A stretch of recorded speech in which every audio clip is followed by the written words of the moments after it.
बिस्मिल्लाहिर्रहमानिर्रहीम। सब मुसलमान भाइयों नू अस्सलाम वालेकुम। पंजाबी चैनल पैंडा हिकमत दा तो मुहम्मद ताहिर महमूद तुहाडे पेशे खिदमत। अज मैं तुहानू भाइयों नू जिहड़ा किक्कर दा दरख्त हुंदा है कुछ फवायद दसना चाहांगा। किक्कर दे दरख्त नू जाणदे ही सब, कंडियां वाला दरख्त हुंदा, कंडियां नाल लद्या होया। इस सारे दरख्त का जोड़ा मजा पत्ते, शाखां, टहनियां, छिलड़, जड़ा, इन्हां दा मजाज सर्द खुश्क है। ये तो कुछ फवायद मैं तुहानू दसदा कि ये जोड़ा छिलड़ है, किक्कर दे जोड़ा छिलड़ आ वो कपड़े रंगण दे काम आउंदा है। इहदियां जेहड़ियां टाहनियां वा, ਇਹਦੀਆਂ ਟਾਹਣੀਆਂ ਨਾਲ ਮਿਸਵਾਕ ਕੀਤੀ ਜਾਂਦੀ ਆ। ਦੰਦਾਂ ਦੀ ਸਫਾਈ ਅੱਛੀ ਹੁੰਦੀ ਆ। ਦੰਦਾਂ ਨੂੰ, ਮਸੂੜਿਆਂ ਨੂੰ ਇਹਦੀ ਮਿਸਵਾਕ ਦਾ ਫਾਇਦਾ ਵੀ ਹੁੰਦਾ ਹੈ। ਜਿਹੜਾ ਦੰਦਾਂ ਦੇ ਚੰਦ ਮਸਾਇਲ ਆ, ਦਰਦ, ਦੰਦਾਂ ਦਾ ਫੁੱਲ ਜਾਣਾ, ਦੰਦਾਂ ਤੇ ਜ਼ੰਗ ਲੱਗ ਜਾਣਾ, ਦੰਦਾਂ ਦਾ ਪੀਲਾ ਹੋ ਜਾਣਾ, ਦੰਦਾਂ ਦਾ ਰੰਗ ਕਿਸੇ ਤਰ੍ਹਾਂ ਵੀ ਖਰਾਬ ਹੋ ਜਾਣਾ, ਉਹਦੇ ਵਾਸਤੇ ਮੈਂ ਤੁਹਾਨੂੰ ਨੁਸਖਾ ਦੱਸਦਾ ਹੈ। ਤੁਸੀਂ ਨੋਟ ਕਰ ਲਓ, ਇਹਨੂੰ ਅਜ਼ਮਾਓ ਬਣਾ ਕੇ। ਕਿ ਕਿੱਕਰ ਦੇ ਛਿਲਕੇ ਲੈ ਲੈਣੇ, ਉਹਨਾਂ ਨੂੰ ਛਾਂ 'ਤੇ ਸੁਕਾ ਲੈਣਾ, ਧੁੱਪ 'ਤੇ ਨਹੀਂ ਸੁਕਾਉਣੇ। ਜਦੋਂ ਉਹ ਸੁੱਕ ਜਾਣ ਉਹਨਾਂ ਦਾ ਵਜ਼ਨ ਕਰ ਲੈਣਾ। ਜਿੰਨਾ ਵਜ਼ਨ ਕਿੱਕਰ ਦੇ ਛਿਲੜਾਂ ਦਾ ਹੋਵੇ ਓਨੇ ਹੀ ਬਦਾਮਾਂ ਦੇ ਛਿਲੜ ਤੋਲ ਕੇ ਤੇ ਉਹਦੇ ਵਿੱਚ ਕੜਾਹੀ ਦੇ ਵਿੱਚ ਦੋਵੇਂ ਛਾਵਾਂ ਪਾ ਕੇ ਅੱਗ 'ਤੇ ਰੱਖੋ ਤੇ ਇਹਨਾਂ ਨੂੰ ਜਲਾ ਲਓ। ਜਦੋਂ ਸੜ ਕੇ ਕੋਲਾ ਹੋ ਜਾਣ ਦੋਵੇਂ ਛਾਵਾਂ ਤੇ ਇਹਨਾਂ ਨੂੰ ਕੜਾਹੀ 'ਚੋਂ ਕੱਢ ਕੇ ਠੰਡਾ ਜਦੋਂ ਹੋ ਜਾਣ ਉਦੋਂ ਇਹਨਾਂ ਨੂੰ ਕੁੰਡੀ 'ਚ ਪਾ ਕੇ ਪੀ ਲਓ, ਚੰਗੀ ਤਰ੍ਹਾਂ ਬਰੀਕ ਪੀ ਲਓ। ਤੇ ਇਹਨਾਂ ਦੋਵਾਂ ਦੀ ਜਿਹੜੀ ਉਹ ਸਵਾਹ ਹੋਣੀ ਉਹਨੂੰ ਫਿਰ ਤੋਲ ਲਵੋ। ਤੋਲਣ ਤੋਂ ਬਾਅਦ ਜਿੰਨਾ ਉਹ ਸਵਾਹ ਦਾ ਇਹਨਾਂ ਦੇ ਦਾ ਵਜ਼ਨ ਆ ਉਹਦਾ ਚੌਥਾ ਹਿੱਸਾ ਚਿੱਟਾ ਲੂਣ ਬਰੀਕ ਪੀਸਿਆ ਹੋਇਆ ਉਹਦੇ ਵਿੱਚ ਮਿਲਾ ਲਓ, ਚੰਗੀ ਤਰ੍ਹਾਂ ਮਿਕਸ ਕਰ ਲਓ।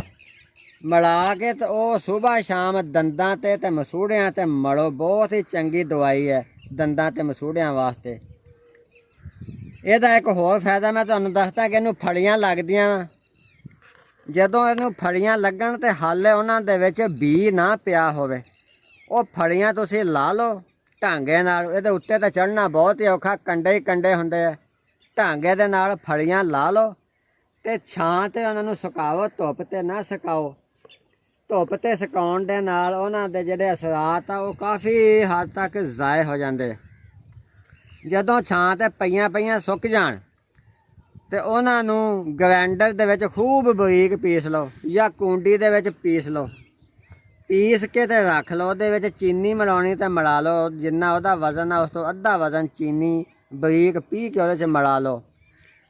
ਤੇ ਸੁਬਾਹ ਸ਼ਾਮ ਖਾਲੀ ਪੇਟ ਛੋਟੀ ਚਮਚੀ ਦਾ ਚੌਥਾ ਹਿੱਸਾ ਯਾਨੀ 2 ਕਮਾਸ਼ੇ ਤਕਰੀਬਨ ਇਹ ਦਵਾਈ ਜਿਹੜੀ ਆ ਨੀਮ ਗਰਮ ਦੁੱਧ ਦੇ ਨਾਲ, ਕੋਸੇ ਦੁੱਧ ਦੇ ਨਾਲ ਖਾਓ ਤੇ ਉਹ ਜਿਸਮ ਦੇ ਵਿੱਚ ਬੜੀ ਅੱਲਾ ਦੇ ਹੁਕਮ ਨਾਲ ਤਾਕਤ ਪੈਦਾ ਹੋਊਗੀ। ਹਰ ਕਿਸਮ ਦੇ ਪੱਠੇ ਜਿਹੜੇ ਕਮਜ਼ੋਰ ਆ ਜਾਂ ਬੰਦਾ ਐਵੇਂ ਡਿੱਗਦਾ ਫਿਰਦਾ, ਉਹਨੂੰ ਚੱਕਰ ਆਉਂਦੇ ਕਮਜ਼ੋਰੀ ਦੀ ਵਜ੍ਹਾ ਨਾਲ, ਜ਼ੋਰ ਵਾਲਾ ਬਹੁਤਾ ਕੰਮ ਕਰੇ ਤਾਂ ਉਹਦੇ ਵੱਸੋਂ ਬਾਹਰ ਹੋ ਜਾਂਦੀ ਗੱਲ। ਤੇ ਹੌਲੀ ਹੌਲੀ ਇਨਸ਼ਾਅੱਲਾ ਉਹਦੇ ਜਿਸਮ ਦੇ ਵਿੱਚ ਬਹੁਤ ਤਾਕਤ ਪੈਦਾ ਹੋ ਜਾਊਗੀ।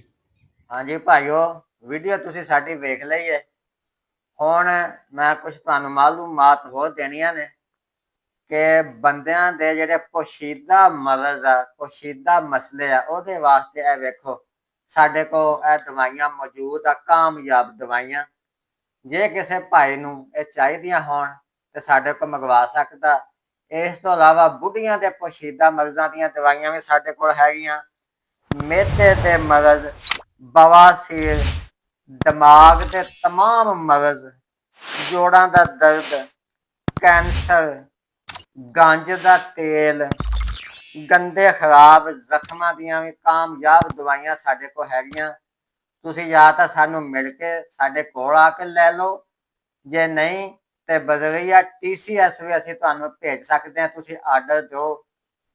ਤੇ ਸਾਡੀ ਇਹ ਵੀਡੀਓ ਅਗਰ ਜੇ ਤੁਹਾਨੂੰ ਪਸੰਦ ਆਈ ਹੈ ਤੇ ਇਹਨੂੰ ਸਬਸਕ੍ਰਾਈਬ ਤੇ ਲਾਈਕ ਕਰੋ ਤੇ ਜੇ ਕਿਸੇ ਭਾਈ ਭੈਣ ਨੇ ਕੋਈ ਮਸ਼ਵਰਾ ਲੈਣਾ ਹੋਵੇ, ਕੋਈ ਗੱਲ ਪੁੱਛਣੀ ਹੋਵੇ, ਕੋਈ ਸਵਾਲ ਪੁੱਛਣਾ ਹੋਵੇ ਤੇ ਕਮੈਂਟ ਕਰੋ।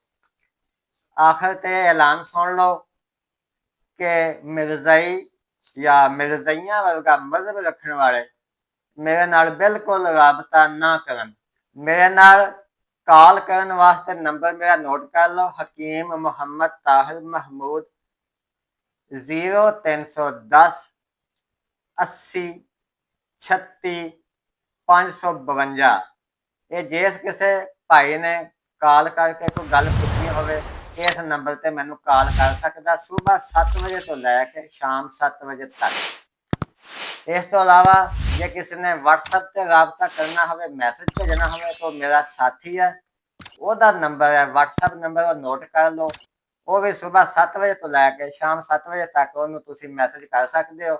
ਉਹ ਮੈਨੂੰ ਦੱਸ ਦੇਗਾ, ਉਹਦਾ ਜਵਾਬ ਵੀ ਤੁਹਾਨੂੰ ਦੇ ਦਿੱਤਾ ਜਾਏਗਾ। ਉਹ ਨੰਬਰ WhatsApp ਇਹ ਹੈ 0308 448 50 84। ਸਭ ਮੁਸਲਮਾਨ ਭਾਈਆਂ ਨੂੰ अस्सलाम वालेकुम।